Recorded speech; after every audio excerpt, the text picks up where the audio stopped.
Aku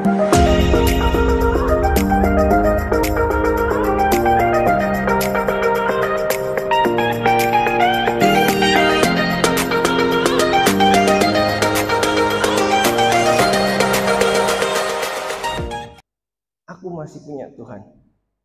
Jadi Bapak Ibu, kalau sekarang dalam kondisi terburuk atau mungkin sekarang dalam kondisi yang enak, apapun kondisi Bapak Ibu semua, percayalah kita masih punya Tuhan. Katakan bersama saya, aku masih punya Tuhan. Dan lagu itu benar-benar mengubahkan saya, dan ketika mendengar lagu itu, sepanjang lagu isinya saya cuma nangis saja. Kemudian saya berkata sama istri, oh aku udah normal lagi. Karena sebelumnya kalau mau nangis itu malah ketawa, dan itu bagi saya pribadi, apalagi kalau dibilang mengerti firman, saya mengerti firman Bapak Ibu, tapi ketika masalah datang itu kadang bisa lupa. Dan ketika menyusun sharing hari ini pun sebenarnya sharing hari ini berbicara untuk saya juga, dan saya berharap semoga nanti ketika mendengarkan firman ini pun bisa berbicara untuk Bapak Ibu semua. Dan yang firman semua yang saya sampaikan ini adalah benar-benar ketika di dalam pergumulan Bapak Ibu semua. Dan judulnya adalah percaya namun tidak melihat. Mungkin kita semua sudah sering mendengar ini. Kita percaya namun kita tidak melihat. Ayat ini pun sudah sering banget kita dengar, sudah sering kita bacakan. Sebelum memulainya, saya akan memberikan satu cerita. Next. Jadi Bapak Ibu, ini terjadi sekitar bulan Juni yang lalu. Jadi ada seorang penumpang, dia terbang bersama seorang pilot pakai pesawat kecil, dan itu cuma ada dua penumpang. Ketika lagi di udara, tiba-tiba pilotnya mengalami paralysis, kelumpuhan. Nggak bisa ngomong, nggak bisa gerak, pingsan. Pilotnya pingsan. Jadi bayangkan Bapak Ibu lagi terbang, pilotnya pingsan. Kira-kira panik nggak? Panik Bapak Ibu. Dan itu isinya cuma berdua, sedangkan penumpang itu tidak ada license pilotnya, nggak ada izin untuk menerbangkan pesawat. Dia bingung. Akhirnya ketika pilotnya pingsan, dia ambil alih kemudinya. Dia berusaha untuk menerbangkan pesawat ini. Tapi karena dia tidak punya pengalaman, kemudian dia berkata sama ATC, Air Traffic Control. Kalau misalnya Bapak Ibu ke bandara, itu ada tower. Nah, di situ ada Air Traffic Control. Jadi dia bicara sama Air Traffic Control dan mengatakan, pilotku pingsan, aku harus seperti apa? Nah, yang menarik adalah Air Traffic Controlnya ini sangat tenang, dan dia berkata, Pak, tolong ikuti setiap perintah saya. Jadi apapun yang saya katakan, tolong ikuti semua. Dan dia mengatakan, jangan lihat keadaan di luar katanya. Bapak tidak usah lihat depan, tidak usah lihat samping kanan, tutup mata, ikuti setiap apa yang saya katakan. Karena Bapak Ibu kalau naik pesawat itu kan mungkin kecepatannya lebih cepat dari mobil. Kita aja naik mobil kecepatan 100, 120 itu kan sudah cepat, sudah kelihatan kayak susut gitu. Apalagi pesawatnya, apalagi di udara, kecepatan pasti lebih dari itu. Nah, ATC-nya mengatakan jangan lihat keluar. Kemudian dia hanya mengikuti perintah dari ATC. Dia ikuti, oh pencet ini Pak, pegang kemudinya, dinaikkan, distabilkan. Kemudian masukin, tambah kecepatannya jadi berapa knot katanya kayak gitu. Saya akan mendaratkan Bapak ke bandara yang terdekat. Begitu dia dekat bandara, akhirnya ternyata pesawat ini bisa mendarat. Dan ketika mendarat, si penumpang ini langsung berlari ke ATC dan mengucapkan terima kasih kepada operator dari ATC. Nah Bapak Ibu, inilah yang dimaksudkan dengan percaya namun tidak melihat.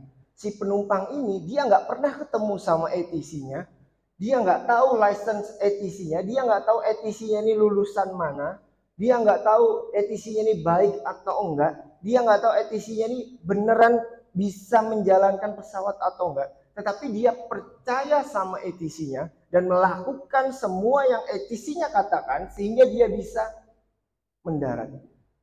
Nah, yang menarik adalah dari cerita tadi kita bisa belajar 3 hal, yaitu jangan lihat kondisi yang ada di luar. Ini pun berkata untuk saya Bapak Ibu. Kita nggak bisa menyenangkan semua orang. Kita nggak bisa menyenangkan semua orang. Kita nggak bisa mengontrol keadaan di luar. Kita nggak tahu apa yang akan terjadi 5 menit, 10 menit, 20 menit, 1 jam ke depan. Kita nggak akan bisa tahu.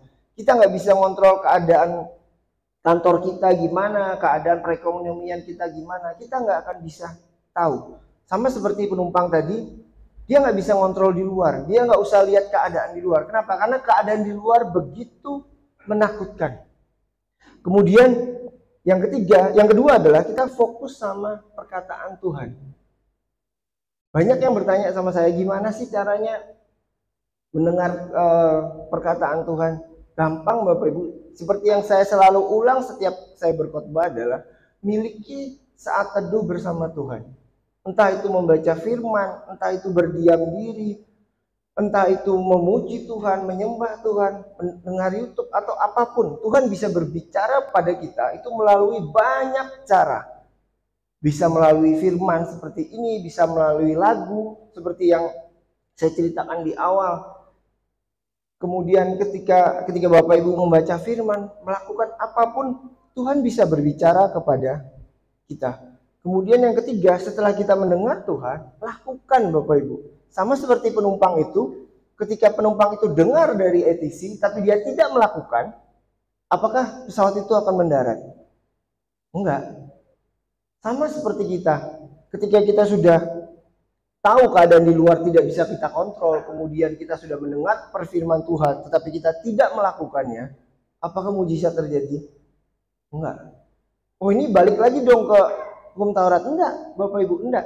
Kita melakukannya atas dasar kita percaya bahwa mujizat itu sudah terjadi. Kita melakukannya atas dasar Tuhan sudah mengerjakan yang terbaik bagi kita. Nah, itulah yang poin pertama yang mau saya sampaikan. Kita harus percaya meskipun kita tidak melihat.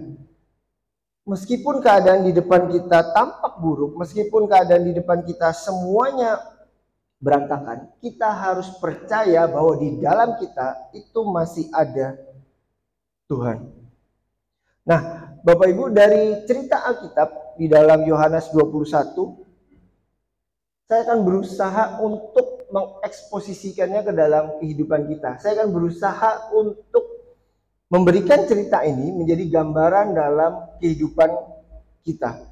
Di dalam Yohanes 21 ayat 1 sampai 14, ini bercerita ketika Yesus bangkit dari kematian dan mereka menampakkan dirinya yang ketiga kali kepada murid-muridnya.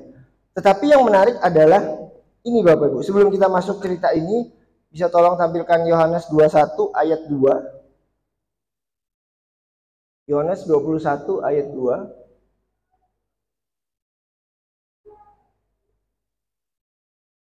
Ya, Yohanes 21 ayat 2. Di sini dikatakan Simon Petrus dan Thomas yang disebut Didimus dan Nathanael dari Kana Galilea dan anak-anak Zebedeus serta 2 orang murid lainnya sedang ada bersama-sama dia. Di situ dikatakan ada Petrus dan ada Thomas. Di ayat sebelumnya yang saya katakan percaya karena tidak melihat, itu Thomas Bapak Ibu. Thomas yang sudah mencucukkan tangan ke dalam jari Yesus. Thomas yang sudah melihat dengan nyata bahwa Yesus itu bangkit. Tetapi ketika kembali ke slide, ketika Petrus mengajak mereka untuk kembali ke kehidupan yang lama, Thomas ikut Bapak Ibu. Bayangkan orang yang sudah melihat dengan jelas bahwa Yesus itu sudah bangkit, orang yang sudah mencucukkan tangannya ke dalam lubang paku Yesus, dia tetap kembali ke dalam kehidupannya yang lama. Jangan pernah kembali dalam kehidupan yang lama. Petrus mengatakan kepada mereka, "Aku pergi menangkap ikan." Mereka berkata kepadanya, "Kami juga ikut pergi bersamamu." Lalu mereka pergi dan segera naik ke dalam perahu, tetapi pada malam itu mereka tidak menangkap apapun. Murid-murid yang sudah hidup 3,5 tahun bersama Yesus, bahkan di dalamnya ada Thomas yang sudah mencucukkan tangannya ke dalam lubang paku Yesus, ketika Yesus mati, mereka kembali ke dalam kehidupannya yang lama. Mereka kembali kepada kehidupannya sebagai penjala ikan. Berapa banyak di antara kita, termasuk saya Bapak Ibu, ketika hidup santai, tidak ada beban, semua mengalir dengan enak, apapun yang kita doakan semua berhasil, pekerjaan baik, keluarga baik, kesehatan baik. Suatu ketika terjadilah pergumulan. Berapa banyak di antara kita ketika pergumulan terjadi, kita mulai berpikir kembali ke dalam kehidupan kita yang lama. Kita mulai lupa Bapak Ibu, ada Tuhan yang selalu menolong kita. Ada Tuhan yang selalu memberkati kita. Dan yang parahnya murid-murid ini, mereka melihat berbagai macam mujizat. Dan mereka juga melihat nubuatannya bahwa Mesias itu akan bangkit di hari yang ketiga. Tetapi ketika Yesus mati, mereka kembali ke dalam kehidupan mereka yang lama. Dan berapa banyak juga di antara kita seperti itu Bapak Ibu. Termasuk saya. Ketika ada pergumulan datang, lupa sudah semua firman yang pernah saya sampaikan, semua firman yang pernah saya dengar, itu lupa semua. Seolah-olah Tuhan itu nggak pernah tolong, seolah-olah Tuhan itu meninggalkan kita. Padahal tidak. Tuhan itu tetap sama dulu, sekarang, dan selamanya. Yang benar adalah ketika kita menghadapi pergumulan, ketika kita menghadapi sesuatu, kita tahu bahwa masih ada Tuhan dan Tuhan itu sudah bangkit dan tinggal di dalam kita. Ketika ada pergumulan, jangan kembali ke dalam kehidupan yang lama, Bapak Ibu. Jangan kembali kepada pemahaman yang lama. Mungkin misalnya terjadi pergumulan, oh karena aku berbuat dosa, karena aku melakukan ini, karena aku melakukan itu. Enggak Bapak Ibu. Setiap pergumulan, setiap apapun yang kita alami, itu ada maksud Tuhan di dalamnya. Entah untuk menyadarkan kita, atau entah itu untuk melihatkan siapa diri kita sebenarnya. Tuhan bisa berbicara melalui banyak hal. Tuhan bisa berbicara melalui pergumulan, Tuhan bisa berbicara melalui berkat. Bahkan ada beberapa orang ketika diberkati, mereka merasa, udah nggak perlu Tuhan. Tanpa Tuhan pun aku bisa hidup enak, keluarga aku baik-baik, semuanya baik-baik saja. Tetapi kalau bagi saya pribadi, Tuhan itu benar-benar hidup dari pergumulan demi pergumulan. Dikatakan ada anugerah dan berkat Tuhan yang menanti. Nah, ketika mereka menggunakan kekuatan mereka sendiri, mereka kembali kepada kehidupan yang lama, mereka tidak mendapatkan hasil apapun. Tetapi ketika Yesus datang dan Yesus berkata kepada mereka, tebarkanlah jalamu ke sebelah kanan perahu, maka kamu akan mendapatkan. Lalu mereka menebarkan jalannya, tetapi tidak mampu lagi menariknya karena demikian banyaknya ikan. Ketika mereka kembali ke kehidupan yang lama dan kemudian mereka mengandalkan kekuatannya sendiri, mereka tidak mendapatkan apapun. Tetapi yang luar biasa adalah ketika Yesus yang menyuruh untuk menebarkan jala, mereka mendapatkan ikan sampai mereka tidak kuat untuk menariknya. Dan berapa banyak juga di antara kita ketika ada masalah datang, kita mengandalkan diri kita sendiri. Kita mengandalkan koneksi kita. Kita mengandalkan, oh aku masih punya saudara, aku masih punya papa mama, aku masih punya deposito, aku masih punya apapun yang bisa kita andalkan di dalam kehidupan kita. Berapa banyak dari antara kita seperti itu? Dan ketika semuanya sudah kita coba, kita tidak mendapatkan apapun. Baru kita datang sama Tuhan. Itu yang dulu saya alami Bapak Ibu. Saya pun seperti itu. Saya berpikir, oh aku masih bisa seperti ini, masih bisa seperti ini, masih bisa kayak gini. Sampai di satu titik sudah nggak ada harapan lagi Bapak Ibu semua. Sudah nggak ada yang bisa dikerjakan. Baru Tuhan menyadarkan di situ. Nah Bapak Ibu, kalau Bapak Ibu sekarang masih dalam kondisi baik-baik saja atau mungkin masih dalam pergumulan apapun, sebelum semua itu terjadi, sebelum pengalaman itu terjadi pada Bapak Ibu semua, andalkan Tuhan. Cari Tuhan dulu. Ketika ada masalah datang, ketika ada pergumulan datang, tutup pintu kamar, berdoa, cari Tuhan. Jangan cari teman, jangan cari saudara, jangan cari orang tua, jangan cari siapa-siapa dulu. Cari Tuhan terlebih dahulu. Baru Bapak Ibu mulai berpikir, Tuhan, aku punya rencana seperti ini, rencana A, B, C. Ceritakan dulu sama Tuhan. Dan setelah Bapak Ibu berdoa, bercinta sama Tuhan, baru Bapak Ibu mulai melangkah. Jangan dibalik Bapak Ibu. Sudah lakukan A, B, C, D, E, F, gagal semua, baru cari Tuhan. Enggak. Yang benar adalah cari Tuhan dulu, ceritakan sama Tuhan rancangan kita, berdoa sama Tuhan, dan lakukan itu. Kemudian setelah ada berkat Tuhan menanti, setelah anugerah Tuhan kita terima, poin ketiga adalah di ayat yang ke-7, berkat dan anugerah Tuhan itu menuntun kita mendekat kepada Yesus. Lalu murid yang dikasihi Yesus, ini karena kita ambil dari kitab Yohanes, dan Yohanes mengatakan lalu murid yang dikasihi Yesus itu sebenarnya adalah Yohanes, Bapak Ibu. Nah, Bapak Ibu, ketika Bapak Ibu membaca Yohanes, Yesus itu sayang sama semua murid. Yesus itu sayang sama semua murid. Tapi karena kebetulan yang kita baca adalah kitab Yohanes, Yohanes ini sedang mendeskripsikan dirinya. Dia sedang, kalau bahasa sekarang itu narsis. Dia ngomong sama dirinya sendiri bahwa aku nih loh murid yang paling dikasihi Tuhan. Dan itu bisa Bapak Ibu contoh. Ketika berdoa, katakan sama diri kita sendiri, aku adalah anak yang dikasihi Tuhan. Katakan ke sebelahnya, aku anak yang dikasihi Tuhan. Gak apa-apa narsis sama Tuhan, gak apa-apa Bapak Ibu. Jadi kalau Bapak Ibu baca kitab Yohanes, selalu ada kata-kata seperti itu. Murid yang dikasihi Yesus.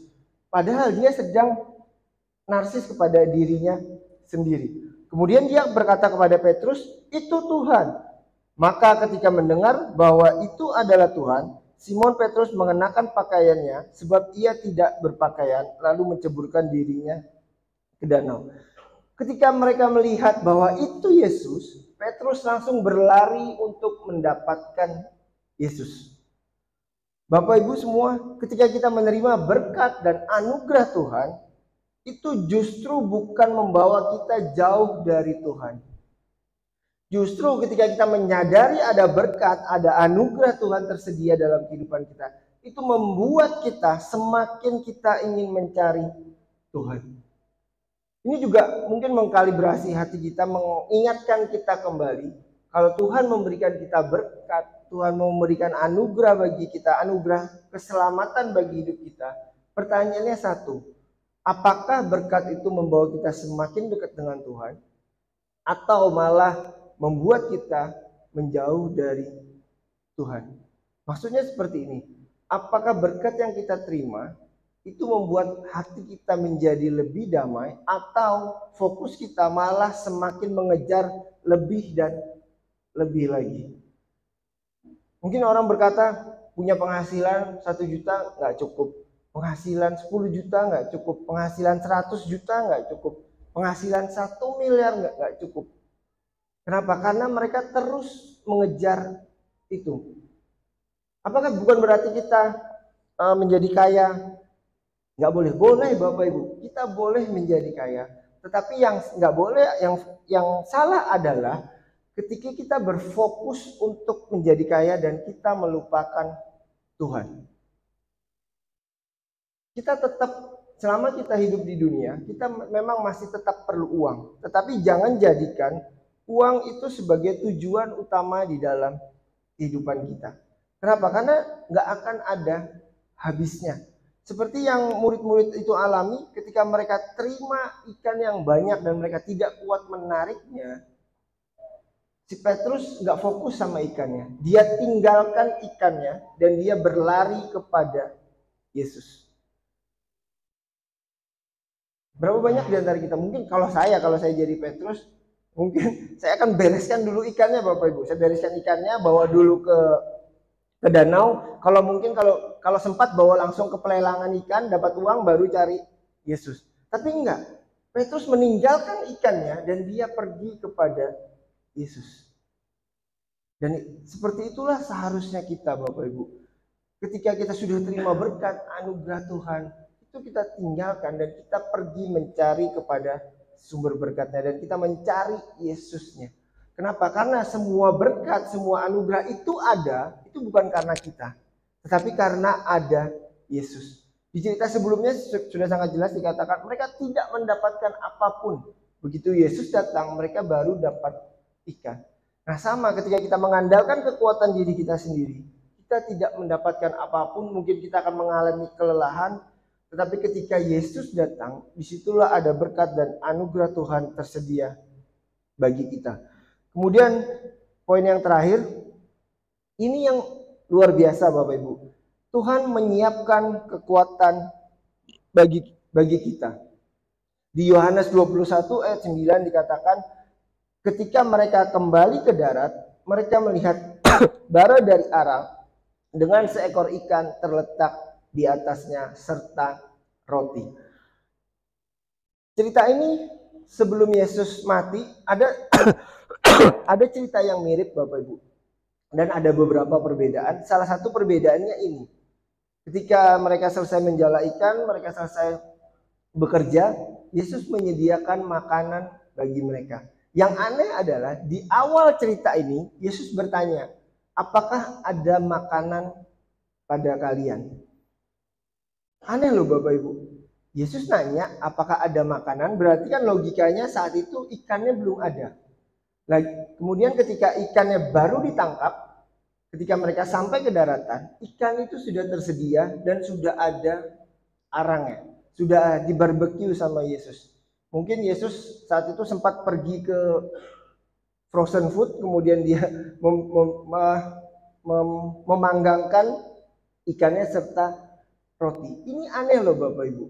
Tuhan nanya ada makanan, tapi begitu mereka dapat, Tuhan sudah menyediakan makanan. Mungkin kadang Tuhan bertanya sama kita, apa yang kamu lakukan untuk aku? Mungkin dia kadang bertanya seperti itu Bapak Ibu. Kira-kira apa yang sudah kamu lakukan?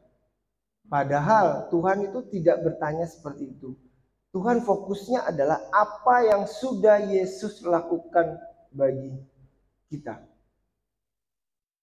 Seolah-olah Tuhan itu meminta sesuatu dari kita. Seolah-olah Tuhan meminta waktu kita, meminta pikiran kita, meminta fokus kita. Enggak Bapak Ibu. Justru ketika kita menyadari ada Tuhan, ketika kita menyadari bahwa ada Yesus di dalam kita, Yesus yang akan menyediakan segalanya bagi kita.